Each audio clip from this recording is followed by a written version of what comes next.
was that colour? I did. I knew you'd like that. Let's go get the van quickly. This is going to be a good day. Okay, it's exciting, isn't it? Yeah, very exciting. Hello. Stuart, How you doing? I'm Gus. Pleased Hello, to Gus. meet you. Morning, Stuart. I'm Will. Hi, Will. Will's Yeah. very, very excited about the colour of your car. So it should be. It's the best colour to have any car in, isn't it? Exactly. Get the old... The big reveal. The big reveal. I'll get this corner. Ooh. It's very cool. Very cool. Oh, yes. Brilliant. Well, see, I like the dinosaur ribs on the roof. Yeah, do you like the ventilation system? I thought it was some sort of roof rack that went all the way over. Keep the cover off it. Keep the damp cover off of it. Get a bit of air underneath it. And it's that colour all over. Brilliant, isn't it? I really like it. So this is a 105, isn't it? Yes. I know they were called Estelles here, but this is 105. Yeah, yeah. The really early one. I notice there's a lot of bits on the back seat. Shouldn't they be under the bonnet? They're actually for a Renault 4. I'd forgotten they were in there. But, you know, Well, that's a bonus. So does that mean the engine might be complete then? the engine is complete. And when did it last run? Well, time tends to stretch a bit when you're thinking of these things. But I'd like to say 18 months, but it could be 2 years. Do you think Okay. if we had a poke around, we could get it going? Yeah, I think there's a good chance. Well, let's have a look. How do we get in the boot? Open up the... I'll open the boot. Lovely. And there's space in there, Yeah. but no battery. Where's battery going? It's behind the back seat. You just Okay. tip the back seat forward. It's under the parcel shelf. Perfect. So look, I'll leave you guys to it. If you can get it going, brilliant. Take it for a run. No problems at all. We'll see you later. Thanks, Stuart. Cheers. Brilliant. We're going to need some kit, aren't we? Yep. Battery, leads, spanners. But coming to see non-running cars is what we do.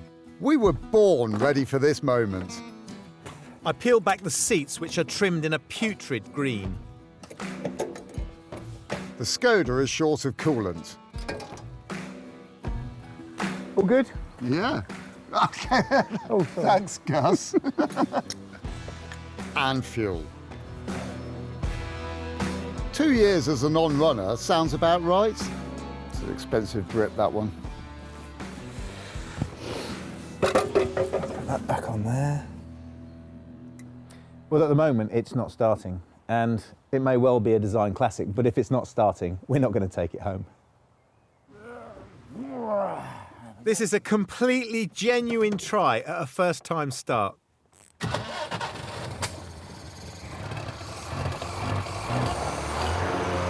It's actually too easy. I just bar straight up. Amazing. Yeah, too easy, wasn't it? That's great. Come on, let's get it on the trailer. We go for a drive. Oh, yeah, all right. Stuart's pal has a farm which we're allowed to drive around on for the price of a supermarket own brand white wine. We don't know anything about the Skoda's brakes, so this is scenic and safe.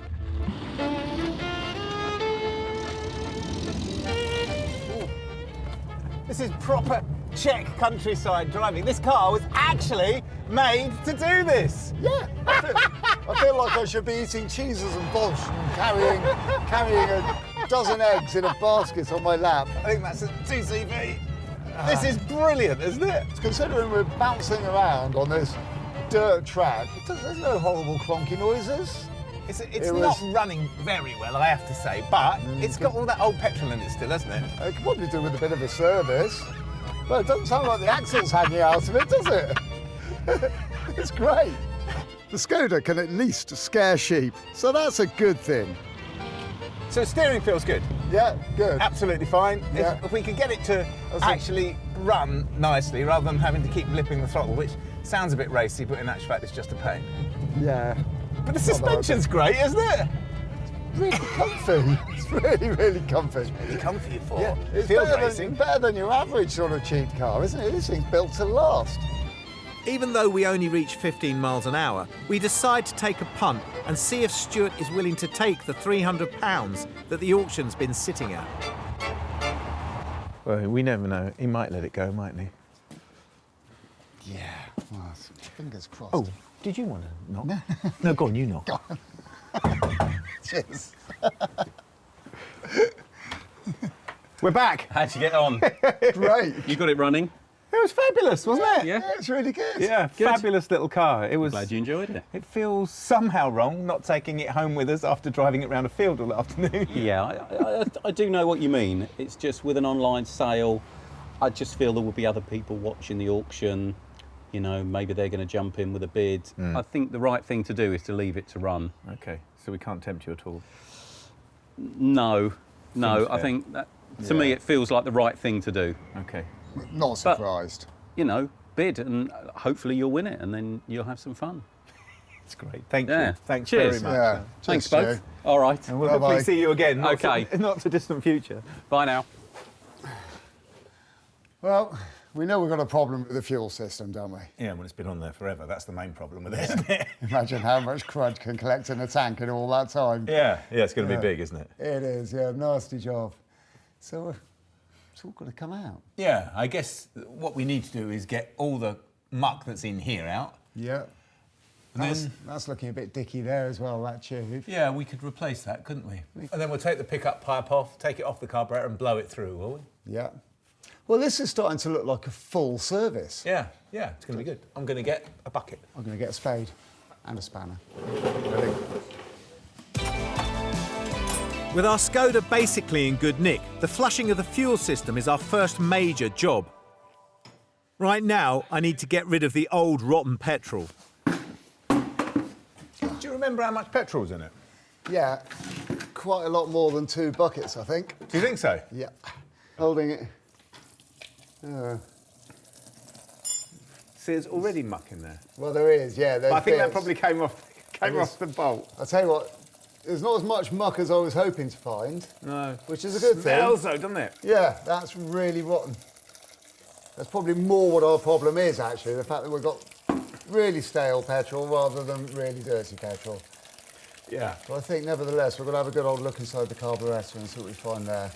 Yeah, there could be all sorts of damage, couldn't there? We're going to leave it draining overnight to be sure that all the rotten fluid is gone. We'll go home early and leave it to do its thing. A fuel flush isn't rocket science, but there is science. You've got to work through the system and keep an eye out for corrosion and rot and replace as you go. The fuel pump and filter need to come off so I can take a look. So to continue with my obsession with documenting how much muck has come out of this fuel system, I've put my mutton cloth and my funnel over a bucket here. I'm going to blow the pipes out. But before I do that, I just wanted to show that there's a lot of sediment. So this is a sediment trap for the carburetor. So this filter goes in here and it sits below the carburetor. And it allows the petrol or the muck in the petrol to settle down. And it's full of what looks like clay. It's clearly got a lot of stuff in it. But I wanted to blow these pipes out as well. There was quite a lot in it, wasn't there? So the fuel system is full of sediment in every place we look. I've cleaned the hoses now and replaced the clips and sorted out all the stuff I can get to. Right, so that's all the hoses back on and the filters back in, so I'm just going to flush the tank. I could remove the tank, but I'm worried I'm going to cause more issues by disturbing something in there.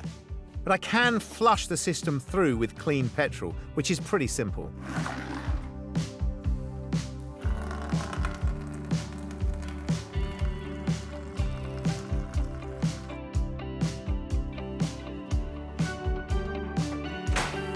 With all that done, Will gets on with his favourite job of bashing the suspension with a hammer. When we were out and about in the car the other day, I noticed there was a rather annoying noise coming from the front end. The suspension or the steering, I suspect. So I thought, well, come and have a look. And it seems that the steering ball joints look a bit worn and the rubbers are a bit sort of, yeah, they've seen better days. So, you know, I don't think they're going to fail an MOT, but I think that's where the noise is coming from. So I'm going to change those just as a precautionary measure. The ball joints are a common problem in the steering assembly. If they fail, they will creak and knock, but replacement is simple DIY. They unscrew, But just remember how many turns on the old ones. Otherwise, you'll upset the geometry when you put the new units on. Well, there we go. For a job that didn't cost too much in parts or take too long in my time, I've replaced both of the steering ball joints, which is going to make this car feel like it's got tip-top suspension. I'm clearly going to have to do something with that, aren't I? But it's not why I'm here. So this car was brought from Hungary and drives on the opposite side of the road from us. So if you drive this here, it's going to dazzle people. So I'm going to take these out and put in some right-hand drive ones, which I have purchased.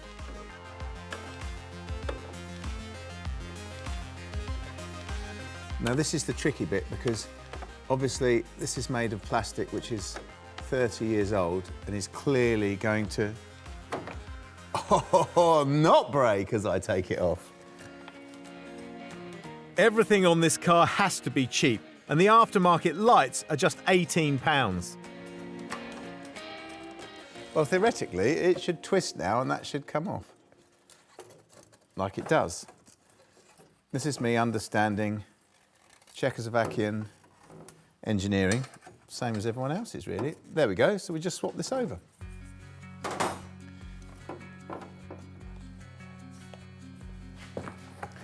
So here's our new headlight. So that's good, that goes on there. So you can see this one comes out this side, R1 comes out this side. Perfect. It's going to fit straight on. So this is a universal fitting, these three prongs. So this is the old bulb. The only thing you've got to remember is not to touch the filament of the old bulb because you'll end up blowing it. So this one clips in rather than the other one had a screw retaining it. So this one just clips in as all sort of European ones do. And then this rubber goes over the top there. It's got top written on it, which is handy. And then side light just slides in, fits in there, friction fit, which is nice. And then I'll tell you what, let's take that out. There you can see that going on in there. So they go in, that's it. And then that's on. Slide the side light in. And the headlight goes on, and then the retaining ring, I've had to, goes on like that. And then just spins around. And then you've got to tighten the screws up. I took one of the screws out to see if I could replace it and lost it on the floor, but I did actually find a replacement, which is rather neat. So these can all just be done up now. We've got new lights, so we can drive the car without dazzling other drivers. Of course, they may be dazzled by its curb appeal, but we'll need to see how she turns out. Such a shame that these aren't chrome anymore. They really set the car off when they're chrome, but this one's seen better days. So I'm going to repaint it satin black, but I've got to get all this old black off, which is really thick. So I'm going to have to take it all the way back down to the metal. Then I use a DA to take off the rest of the paint.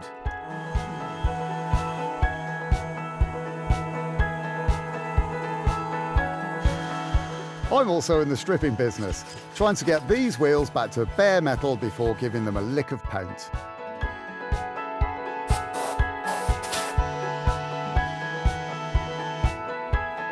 And I'm looking at the bumper now, and I'm having a complete change of mind. Well, the jury's out now, isn't it? Because I've taken all the paint off the bumper. I was only going to rub it down to repaint it. But actual fact, if you've got a nacre chrome bumper, the thing to do is paint it black. Well, I'm looking at this and I love it. It lifts the front of the car, and it's how the front of the car should have looked. I think I'm going to lacquer it and leave it like it is. The wheels are coming up nicely too. Giving our Skoda wheels a bit of a clean-up because they really need it, and respraying them. But the silver that they were in was really boring and dull and just needed a bit of modernisation. So a nice classic grey should do the trick. while I mask up the front of the car so I can lacquer up the bumper. Small jobs, but lovely jobs to do, and they make a difference. But now it's the biggie.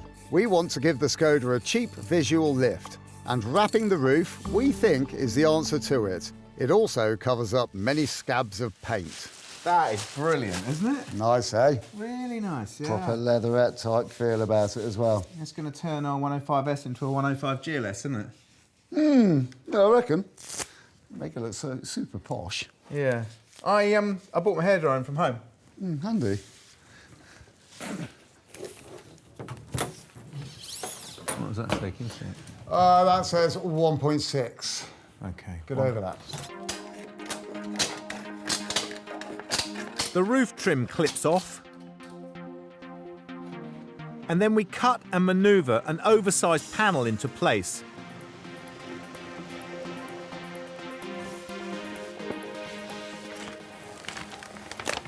Yeah, it's like a manta ray. It's beautiful. And the thing that usually catches us out follows. We peel the backing off, remove the air bubbles, and work backwards to keep it consistent.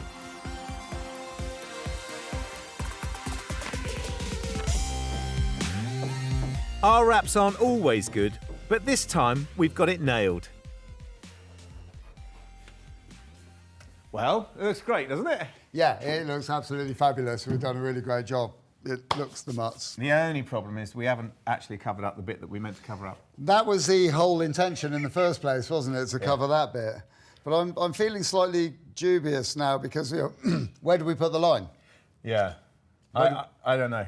I don't know. I think we either leave it like that, which we clearly can't do, can we? No, we've got to do something. So and this might be controversial, but I think we should come to here. You know, my thoughts on that is that it looked like the sort of 70s car with a welly boot on it. Yeah. I've had several thoughts. One of them is that we just follow this top line along, Yep. and then follow it down the back of the window and just put a skinny one on there, and we get this wonderful orange sort of like tick shape coming up into the car, Yeah. which is good. And then I came up with the cheats, do it in no time at all method, and that's just put a black strip along the top and finish it back here in this corner. Yeah. Both of which are available. All three of us, in actual fact. Yeah. And to be fair, you never see both sides together. So we could do one on this side. This could be and one my there. side. I don't know. No. I don't know what the answer to that is. I don't. just think traditionally, if it's going to look, because these contours will look lovely in this, Yes. won't they? Because they catch the light so beautifully. But I get what you're saying with the sort of starting I've got a solution. Let's go for gold, and if we can't achieve it, we'll pull back to something that's a little bit more achievable. That's a really good idea, actually. Yeah. Yeah. So Will gracefully accepts that his ideas aren't going to work and that we should do what was obvious all along, and that's wrap all the way to the bottom of the roofline.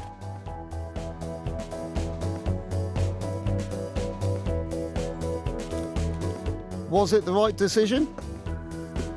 Of course it was. And now the new wheels go back on,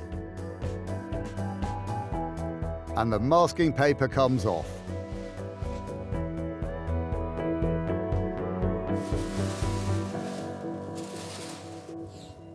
That looks amazing, doesn't it? I'm so pleased with how it's turning out. It looks like a different car. It's great. It's absolutely amazing. I'm so happy. So interior tomorrow. Yeah, seat covers and a few other knickknacks in there. C-pillars. Yeah. There's two, yeah. Excellent. This has been a wonderful day, and if there was any doubt we could pull the Skoda up a few notches without spending a lot of money, well, here's the proof. We flushed and overhauled the fuel system, which cost us £20. We wrapped the roof, painted the wheels, and stripped and lacquered the bumpers for £50. And we sorted out the interior with £120 spent. Not bad. The Skoda owes us only £850. Well, happy? Not happy? Really happy. And I think it was a particular challenge for us, wasn't it? Because actually, there wasn't a lot wrong with the car, was there? The car looks really good, it drives pretty well, and it happens to be a bit of a design classic as well.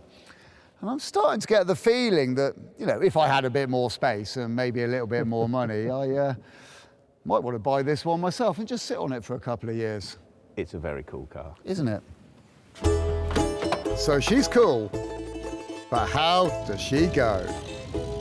The Skoda is road legal, but for its first proper drive in years, we want to go somewhere a bit different in the rain. Well, this is pretty exciting, I reckon. Yeah. This old bird out on the road. So go on then, tell us a Skoda joke. I will not tell you a Skoda joke for two reasons. One, the Skoda joke was over 30 years ago. I know. And secondly, this little car doesn't deserve it. You know, not then and not now. No, the joke is firmly on the other foot, if indeed that can be a thing. Because we bought this car for 600 quid, didn't we? And it's uber cool, isn't it? It is, yeah. Well, let's talk about the car. The fact that it's running really well, driving really well, and it's a fantastically pure car. It's right up my street because it's a glass box on top of a metal box with an engine at the back and some dials to tell you what's going on. There's no in-car entertainment system, there's no stereo, there's no sat-nav, there's not even a fag lighter to distract you, is there? Nothing, it's just pure car. It's what we should all be driving. Well, you've got to have a bit of a sense of humour, haven't you? Talking of that, how did the auction go? Well, the auction's finished and it didn't meet as reserve. Oh, well, that's perfect then. Yeah, just right. But there is some good news. The highest bidder is still interested and plans to come and have a look. This has been very, very much a fingers crossed moment. Yeah, I agree.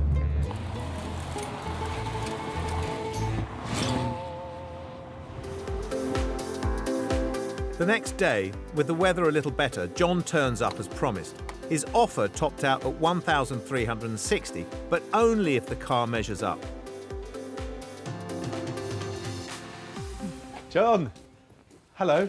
Hi. I'm Gus. Pleased to meet you. Hi, pleased to meet you. Hi, John. Hi. I'm Will. Good day to you. I'm so glad you've come down because we were both rather worried. We're very concerned about this little car and we were worried that whoever was bidding on it would not understand this car. But the mere fact that you're here shows an intent and an understanding of them. Yeah, I do like these cars. I grew up with a couple of them when I was a student and, you know, I had good memories of them. So, yeah, I think they're an undervalued car and, you know, I do appreciate them. I can see the good points and those people that used to rib me about them, you know, they've missed out on this, appreciating these kind of cars. Well, it's funny you say that because those people that used to take the mickey out of you and out of other people, well, the laugh's on them now, isn't it? Because you're happy to pay $1,360 for this car. And this car, you know, that's a average price for them at the moment, but this car's on the up and up, and it's going to be worth more in a year's time. So, you know, certainly hope so. You've got the last laugh, haven't you? Let's hope. Thanks, John. Thanks very for much. coming down. It's been a pleasure. Thank you. So we didn't double our money, but this is a long way from being a sad story. We've cleared more than 500 quid, and the car only cost 6. And we got to own a Skoda 105S.